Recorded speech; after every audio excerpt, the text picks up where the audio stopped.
안녕하세요. 채널이 김원주 의학전문기자입니다. 이번 콘텐츠는 보tulium 톡신에 대한 안정성과 내성의 부작용에 대해서 좀 이야기해보고자 하는데요. 오늘 굉장히 유능하시고 유명하신 분을 모셨습니다. 원장님, 저희가 지금 어디 나와 있죠?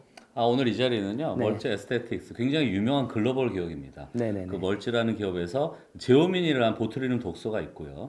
제오민이 국내 최초로 상온 허가를 받았음을 기념하고 여러분들께 안전성에 대해서 널리 알리고자 마련한 자리이고요. 저는 압구정 오라클 피부과 박재영 원장입니다.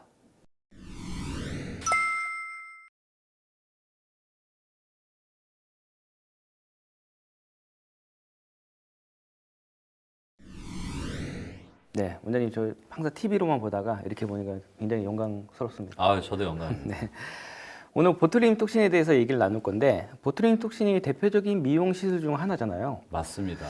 최근에 보tulium 톡신 트렌드를 한번 짚고 넘어가는 것도 좋을 것 같아요. 네. 요즘 최신 트렌드가 어떻게 되나요?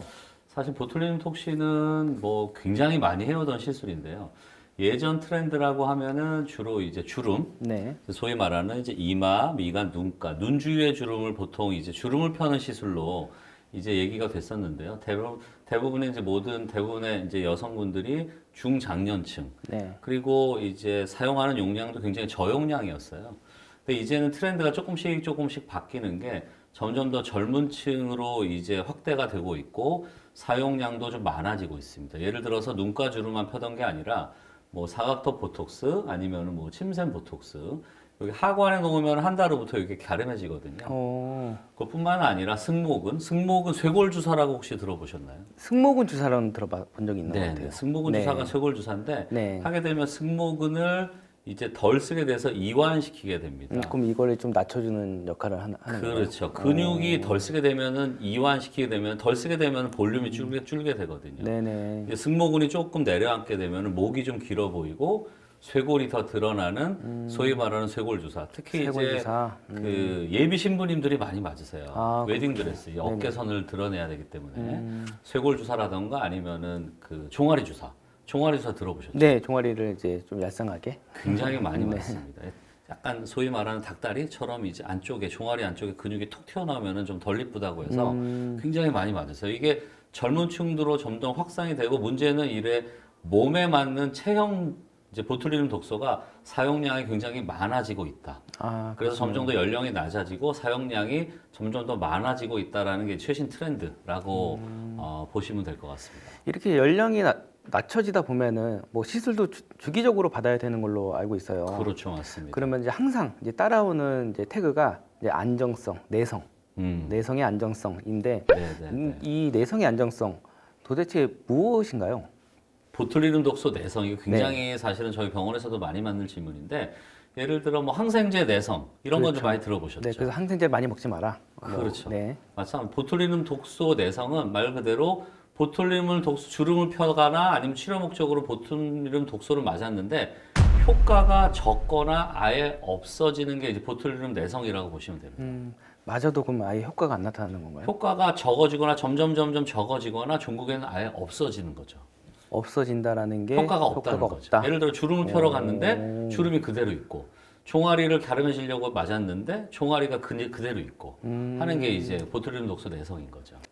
네, 원장님 이 부작용으로 이 내성이 이제 있으면은 효과가 없다라고 표현을 해주셨는데 네. 실제로 그런 환자들을 많이 볼 수 있나요? 네, 맞습니다. 뭐 지금 그냥 컨셉이 아니라 실제 상황인데요.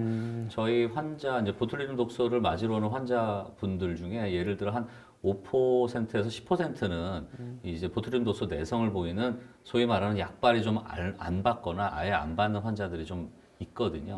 그게 이제 그 많은 분들이 보툴리눔 독소 내성을 보이고 있고요. 네. 가장 큰 원인은 제가 볼 때는 너무 자주 맞거나 아니면 너무 필요 용량 이상의 너무 많은 용량을 한꺼번에 맞거나 가장 중요한 포인트 중에 하나는 이제 그 순수 신경 독소만이 포함되지 않은 이제 복합 단백질이라고 하는 예를 들어 필요 없는 단백질을 많이 함유한 순수하지 못한 제품으로 너무 장기간 맞았을 때 이런 보툴리눔 독소 내성을 유발시키는 가장 큰 원인 중에 하나가 됩니다. 네, 그리고 최근에 이와 같은 좀 인식 제고를 해야 된다라는 논문도 발표된 걸로 알고 있어요. 그 논문에 대해서도 살짝 말씀해 주시면 좋을 것 같아요. 네, 맞습니다. 작년 2022년에 네. 저를 포함한 여러 이제 그 아시아 태평양 그 미용계 선생님뿐만 아니라 이제 면역학적인 교수님, 네. 그리고 윤리학 교수님 여러 이제 그런 위원회를 만들어서요. 이제 최근에 이제 보툴리눔 독소의 내성에 대한 얼마나 심한지 그거에 대한 이제 위험성을 좀 제고를 시키고 네네. 그리고 이제 환자분들 아니면은 우리 보툴리눔 독소를 사용하는 모든 의사분들이 최대한 좀 어떻게 하면 이제 안전하게 내성을 피하고 그 사용할 수 있겠냐에 대한 이제 가이드라인 네. 제고를 안내해드리고 또한 이제 모든 이제 보툴리눔 독소를 맞기 전에 보툴리눔 내성에 대한 이제 위험성을 미리 이제 워닝을 하고 그 위험성을 환자분들한테 알리는 게 이제 윤리적으로도 필요하지 않을까라는 이제 필요성까지 포함한 그런 다각적인 이제 내용을 담은 논문이 이제 제가 말씀드린 논문이라고 볼 수가 있겠습니다. 여러 분들이 이제 해가지고 만든 논문이잖아요. 네. 뭐 윤리적으로, 뭐 임상적으로도 마찬가지지만 실제로 그런 환자분들이 오실 때 그런 내성에 대한 안전성, 부작용에 대해서도 좀 설명을 하시고 시술을 하시나요? 물론입니다. 그래서 이런 이제 근데 한국 분들은 사실은 요즘에는 한 10명이면은 7, 8분들은 보툴리눔 독소에 대한 내성에 대한 이제 인식이 좀 많이 이제는 많이 이제 널려 있는 것 같아요. 좀 많이 좀 퍼져 있어서 모두 이제 보툴리눔 독소를 맞기 전에 그런 뭐 지속성이라던가 아니면은 이제 제품의 안전성 네. 그리고 이제 보툴리눔 독소의 내성에 대해서도 좀 꼼꼼히 따지시는 분들이 점점 좀 늘어나고 있는 추세입니다. 오늘 이렇게 그 멀츠 에스테틱스에서 하는 제오민 행사를 저도 이제 참석을 하고 있는데 제오민 제품이 이런 순수 톡신이라고 이제 불릴 만한 내성을 좀 많이 낮춘 제품이라고 하는데 제오민 밖에 이런 보툴리눔 톡신이죠. 보툴리눔 네. 톡신에 대한 내성이 없는 보툴리눔 톡신이 제오민밖에 없나요? 제가 좀 말을 좀 어렵게 했는데 네. 그러니까 제품에 따라서 이제 내성이 있고 없고가 어떻게 판별이 되느냐 네, 이제 네, 그 네, 네. 질문이신 것 네, 같은데 네. 가장 중요한 포인트 중에 하나입니다, 사실은. 네. 이제 그 보툴리눔 톡신 흔히 이제 보톡스라고 하는데 보톡스는 사실은 상품명이고요.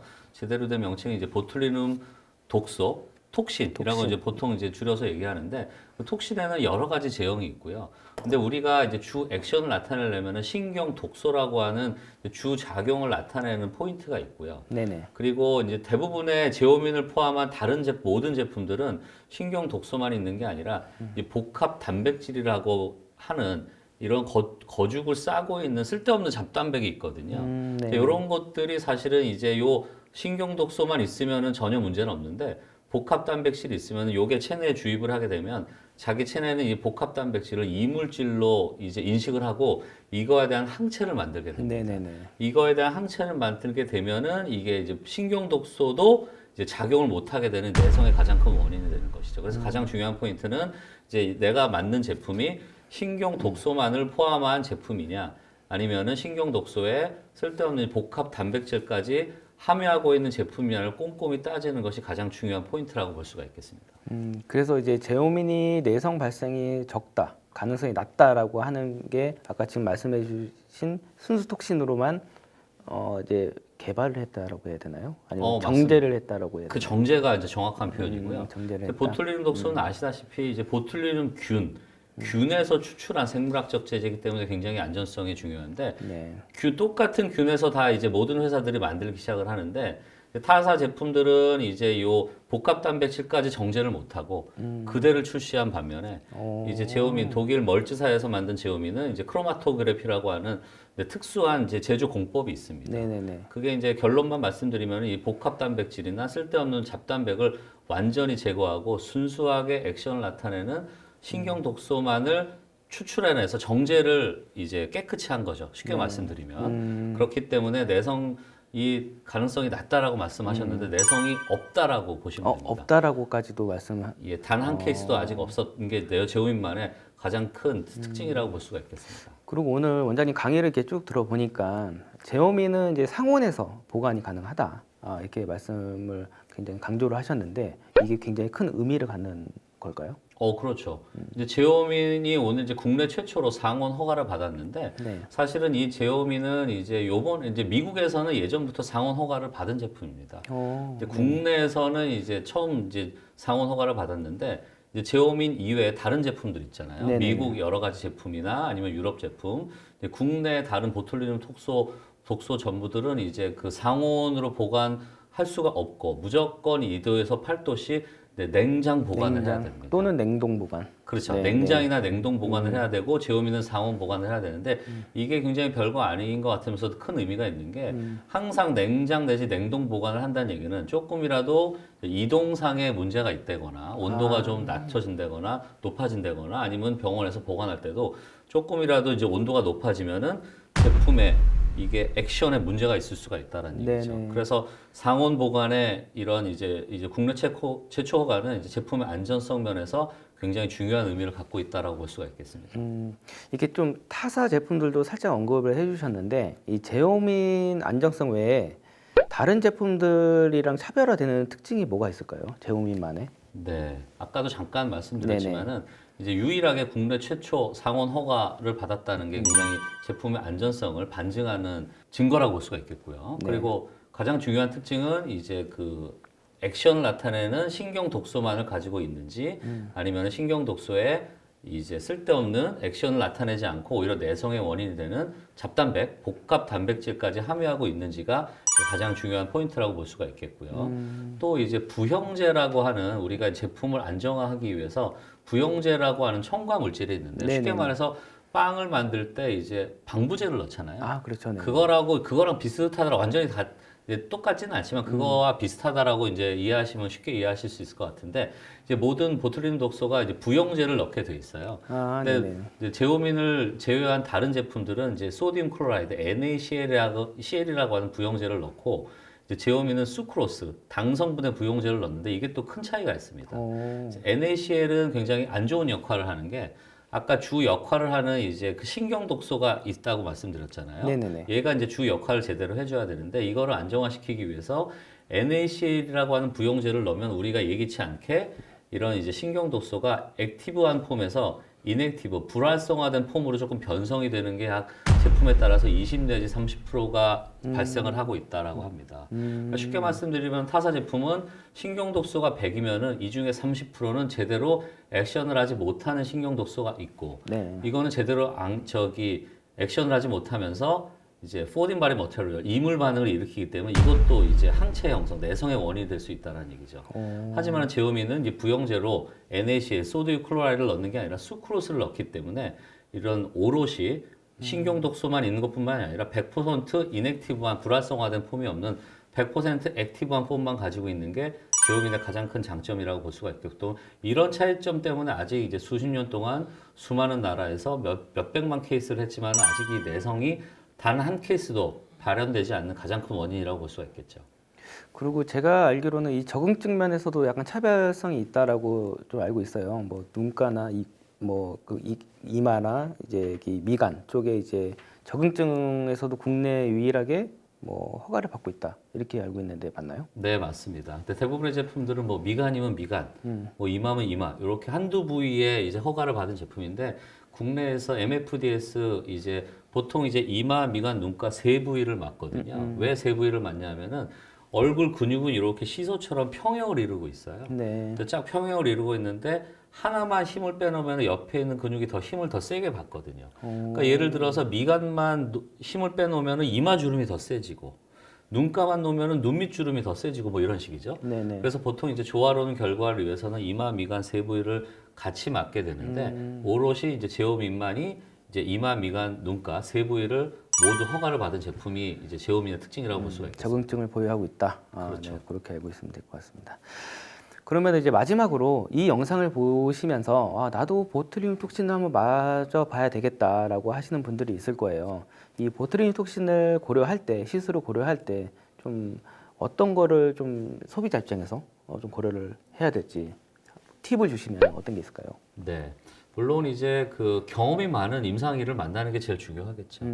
왜냐하면 똑같은 제품도 경험이 좀 적으면은 예를 들어 부작용을 일으킬 수가 있겠죠. 가장 큰 부작용 중에 하나가 이마주름을 펴려고 이마를 놨는데 이런 치켜뜨는 힘으로 생활하시는 분이 이제 이마주름을 펴려고 용량이 너무 많아지면은 이마주름은 쫙 펴졌는데 눈을 못 뜨니까 아 원장님 눈을 못 뜨겠어 자고 일어나면 눈두덩이가 크게 붓고 이런 분들이 있거든요. 보tulinum 톡신을 맞았는데 그렇죠. 이제 가장 큰 부작용 중에 하나가 이제 안검하수죠. 안검하수. 안검하수. 그래서 이제 찡그리는 근육의 세기를 보고 아, 요 정도 근육의 세기면은 요 정도 용량이 적합하겠다라고 하는 이제 적당히 넣어야 되는데 사실은 이 적당히 넣어야 되는 용량의 감은 시술자의 감에 의존할 수밖에 없거든요. 아, 네네. 그래서 가장 중요한 포인트 중에 하나는 이제 시술자의 경험 많은 시술자가 중요한 거고요.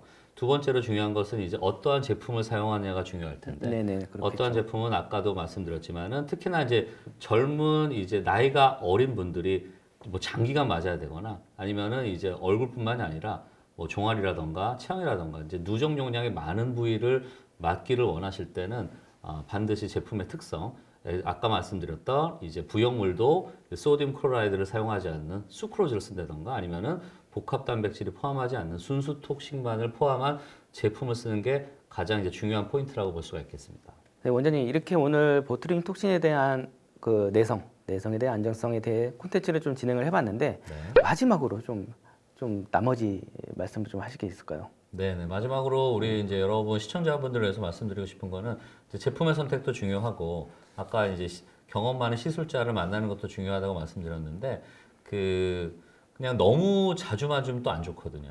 미니멈 이펙티브 도즈라는 말이 있고요. 네네네. 이제 억셉터블 롱기스트 인터벌이라는 말이 있는데 그래서 너무 많이 쓸데없이 많은 용량을 할 필요는 없고 효과를 보는 선 내에서 가장 최소 용량을 맞는 게 제일 중요하고요.